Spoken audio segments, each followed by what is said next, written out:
নূহ নবীর সময়কার সেই মহাপ্লাবনের কথা বলা হয়েছে। এখানে বলা আছে যে বন্যার পানি ফেলেছিল, যাবতীয় সৃষ্টি আর সব পাহাড় পর্বতই পানিতে ডুবে গিয়েছিল। আরো আছে যে পৃথিবীর সবচেয়ে উঁচু পাহাড়টা ডুবে গিয়েছিল, আর সেটা ছিল 15 কিউবিট। আরবিতে সেটা হলো 15 ফিট, অর্থাৎ কদম। কিন্তু বিজ্ঞান আমাদের বলে যে পৃথিবীর সবচেয়ে উঁচু পাহাড়টা 15 ফিট নয়, পাহাড় আসলে তার চেয়ে অনেক উঁচু। আসলে জেনেসিসে একথা কেন বলা হয়েছে যে বন্যার পানিতে সব ডুবে গিয়েছিল, সব পাহাড় ডুবে গিয়েছিল, আর সবচেয়ে উঁচুটা 15 ফিট। আপনার প্রশ্নের জন্য ধন্যবাদ। আমার ধারণাই উচ্চতাটা হলো পাহাড়ের উপরের উচ্চতা। যদি সবচেয়ে উঁচু পাহাড়টা 3000 মিটার উঁচু হয়ে থাকে, তাহলে বন্যার পানি তার 15 ফিট উঁচুতে ছিল। কিন্তু সেখানে তো যাই হোক, ভাই, দয়া করে বক্তা উত্তর দেওয়ার সময় কোনো প্রশ্ন মাঝখানে করবেন না প্লিজ। আপনি আপনার প্রশ্নটা করে থেমে যান, তারপর বক্তাকে ওনার মতো করে প্রশ্নের উত্তরটা দিতে দেন। ধন্যবাদ। আর আপনারাও দেখতে পাবেন যে পবিত্র কোরআনেও একই ধরনের কথা বলা হয়েছে। যে সূরা হুদের 42 নম্বর আয়াতে বলা আছে যে পর্বত প্রমাণ তরঙ্গের মধ্যে সেই নৌকাটি তাদের নিয়ে বয়ে চলল। আর তারপর কোরআনে আরেক জায়গায় নবীদের একটা তালিকা দেয়া আছে। নূহের আগে কোনো নবী আসেননি, আর তাই অবশ্য আমরা জানি আদমও নবী হতে পারেন, তবে নূহের নামটাও তালিকায় আছে। আর আমার ধারণা কোরআনেও একই কথা বলা হয়েছে যে পুরো পৃথিবী ডুবে গিয়েছিল। ডক্টর উইলিয়াম ক্যাম্বেল নূহ আলাইহিস সালাম সম্পর্কে বললেন, আমি এখানে বাইবেল সম্পর্কে আলোচনা করব একমত হয়ে আর কোরআনের সাথে ভিন্ন মত হয়ে। আর তারপর জানি আলহামদুলিল্লাহ কোরআন এই পরীক্ষায় পাশ করবে। আর যদি ডক্টর উইলিয়াম ক্যাম্বেলের কথা মেনে নিই, ধরেন মেনে নিলাম যে উনি ঠিক, যে বন্যার পানি ছিল পাহাড়ের 15 ফিট উপরে, কিন্তু বুক অফ জেনেসিস বলছে 7 নম্বর অধ্যায়ের 19-20 অনুচ্ছেদে আছে যে পুরো পৃথিবী বন্যার পানিতে ডুবে গিয়েছিল।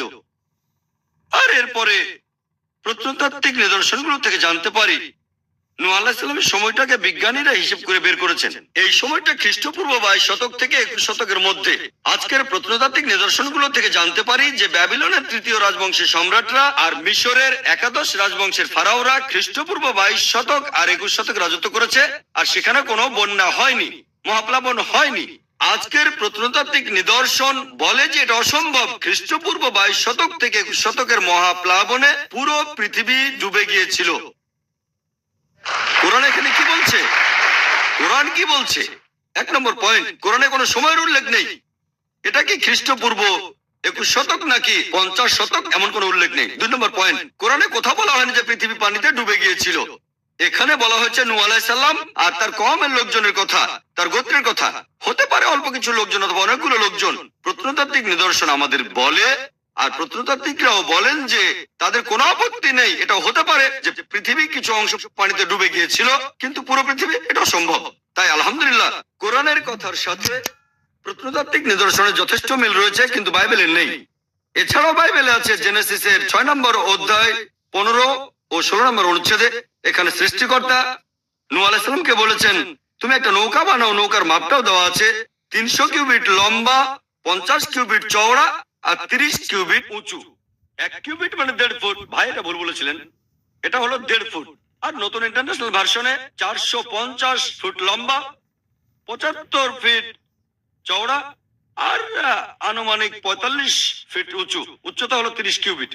নৌকাটার ঘনত্ব হিসেব করে বের করেছি, এই ঘনত্বটা প্রায় 15 লক্ষ কিউবিক ফিট, আর আয়তন হলো 33,750 স্কোয়ার ফিট।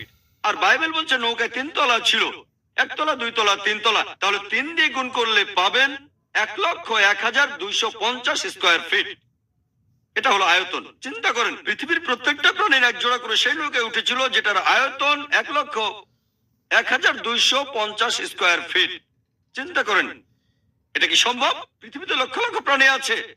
যদি বলি এই অডিটোরিয়ামে আজকে 10 লক্ষ মানুষ আছে, বিশ্বাস করবেন? আমার মনে আছে গত বছরের কথা, কেরালাতে একটা লেকচার দিয়েছিলাম, সেখানে 10 লক্ষ লোক এসেছিল। সেটাই ছিল আমার সবচেয়ে বড় সমাবেশ আলহামদুলিল্লাহ। 10 লক্ষ মানুষ। আমি মানুষজনের শেষ দেখি না, সেটা কোনো অডিটোরিয়ামে হয়নি, হয়েছিল একটা বড় বিচে। সবাইকে দেখতে পাচ্ছিলাম না, শুধু সামনের কয়েকজনকে দেখেছিলাম। সেখানে 10 লক্ষ মানুষ ছিল।